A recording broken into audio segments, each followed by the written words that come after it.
మనం తినేటువంటి ఫుడ్లో పోషకాహారం లేదు కదా. మనం తినేటువంటి ఫుడ్లో ప్రతిరోజు కూరగాయలు ఉండాలి, చక్కగా ఆకుకూరలు ఉండాలి, ఫ్రూట్స్ ఉండాలి. ఇవన్నీ ఉండాలంటే మనం ప్రతి పూట కరెక్ట్ చేసుకోవడం కష్టమా?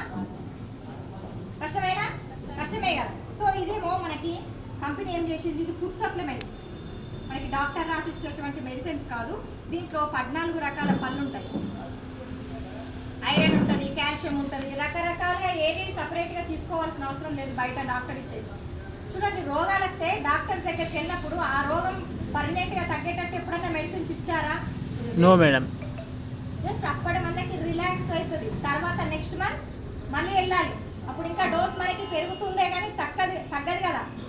కానీ మనము ఎవరైతే లేడీస్ ఉన్నారో ప్రతి నెలలో వాళ్ళు పీరియడ్స్ వచ్చేటువంటి టైంలో 200 grams ఐరన్ అనేది లాస్ అవుతూ ఉంటారు.